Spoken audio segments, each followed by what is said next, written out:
Hey IG fam, Tatiana Zamir here. I hope you all are well.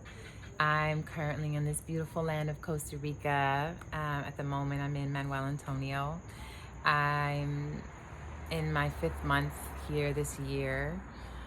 I spent 3 months on the Caribbean side in Limon, Puerto Viejo area for about 3 months, and then I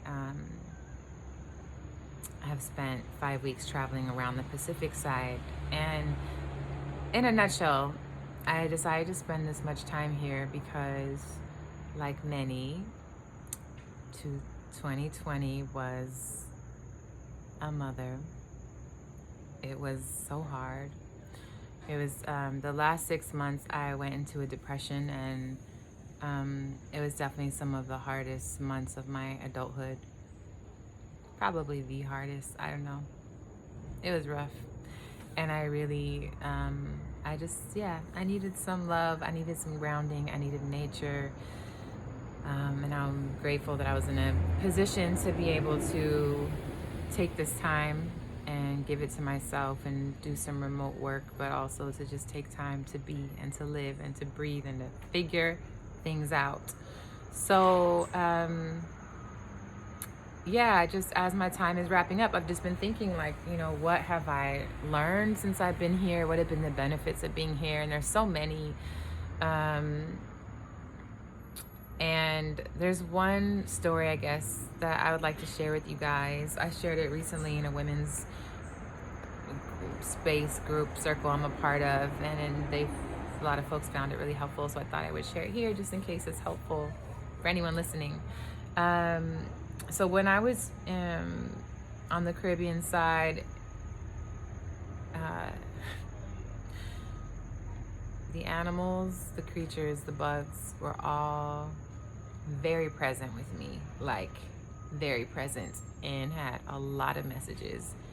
Every single day I was receiving messages that were so obvious. It wasn't just like, oh, there's a bug right there. It'd be like, I don't know, I'd see that bug every hour at the same place, or it wasn't just a butterfly that flew by. It'd be like 2 that started like circling around me and then they would fly off. Or there's even one part where like a snake went over my foot. I had sandals on. I'm terrified of snakes. That's a whole nother story, maybe for another time. And then like 30 minutes later, that exact same snake was right next to me in a whole nother space. It was just, for me, certain things are just a little bit more straightforward and obvious, and it's not, I don't know, just whatever, a coincidence, or whatever. That's how I interpreted it. So anyway, one of the stories that I want to share, that, and the meaning that came behind it, was about, I think it was like my 1st or 2nd week there. And again, I'm just going through a really hard time. And I also, part of the reason I came was to gain clarity and to hopefully get some more answers and visions of like what direction to move,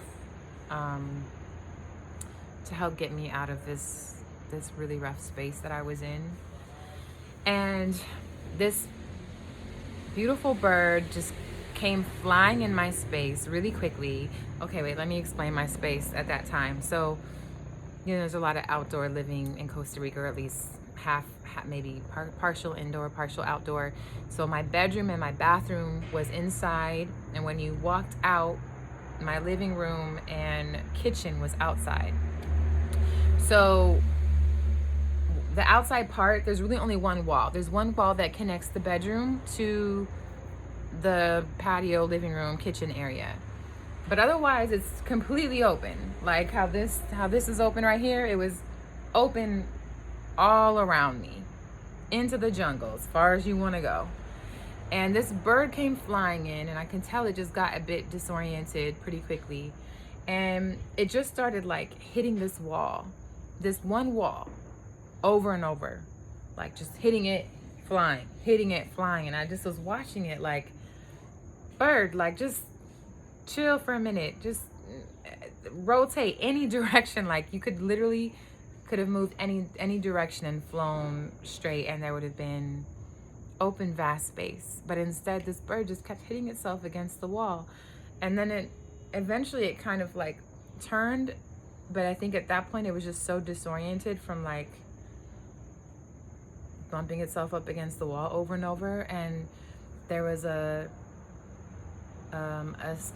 fan in the middle of the ceiling that had a light attached to it, and the bird flew straight towards the light and went into the light bulb. And then I saw it, and just warning, I mean, maybe this story will be nothing for some of you, but it's a little horrifying for me, so just heads up for anyone who's ultra sensitive. But I watched this bird burn itself in the light bulb and trying to fly up and out of the light bulb and cut itself from the fan, and literally bounce back and forth between the light bulb and the fan, from burning itself to cutting itself. And I just was terrified, and I ran to turn the fan off as soon as I saw this happening. But then, you know, it takes fans a moment to slow down. So then I went to go grab the broom and like stop the fan from moving, and it finally stopped. But by the time I had stopped it and turned the light off, that bird was just, it was done. It was done, and it didn't move again. And the message that came to me that I heard so clearly was, don't be that bird. Stop hitting yourself up against this wall, thinking that you have no other choices, thinking that there's no way out of this, that there's no good way out of this, that there's no way that, yeah, just don't be that bird. That bird could have literally flown in so many directions and into a vast, open, endless, infinite space. I just think that there's so much that sometimes we can't see, and we don't see, and we don't, it's hard to surrender to the unknown. It's hard to imagine sometimes something greater and bigger than what we're experiencing and what we're experiencing is so right here, and we're having a hard time getting out of that space. And yeah, I just heard that message so loud and clearly, and I really took that in. And I was getting so much support around that time, you know, being a lot more discerning about who I was speaking to, about what I was moving through. You know, friends and loved ones that I trusted. I was getting a lot of professional support. There were many things happening for me at that time, so I had like definitely more than one even therapist at the time. I was like, I need a somatic therapist, I need a therapist for this, and then whatever. So I, you know, medical intuitives, I was doing all the things, getting all the support. But I think the thing that helped me the most was prayer and meditation. Dropping down, grounding, going into that deep listening space, right? Because part of what the energy I was in was that frantic energy, that bird that was just like, what am I gonna do? And just like hitting itself against the wall, right? So doing things that grounded me and kind of neutralized and balanced my central nervous system. And prayer meditation is one of those things that does it the most. But not only that, when I really, really go in and just ask from the depths of my soul, I get such clear answers. And that's what came, is so much clarity. And I hope that if any of you guys are just in a rough space and you're not sure how to shift it or move out of it, I hope that you find whatever tools work for you to help you find clarity and groundedness, and perhaps a deeper listening practice and a deeper trusting practice for what's possible for you, because there are really, truly, I think, just endless, infinite possibilities You're infinite. I hope that you feel expansive and free in your choices, in your body, in your mind, in your heart, in your life, in your soul. I feel that so much more today. Of course, like life is life. I'm moving through things like anyone else.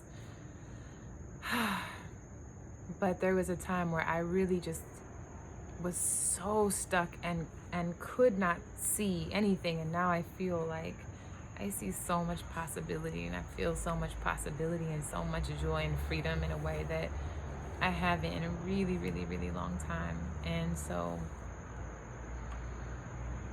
yeah, don't be that bird.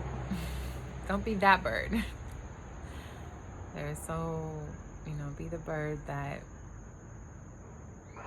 flies free and travels around from place to place and really spreads its wings, knowing where it's going, or maybe not knowing where it's going, but that there's movement and there's possibility. Yeah. I hope this was helpful for someone. Sending you all so much love.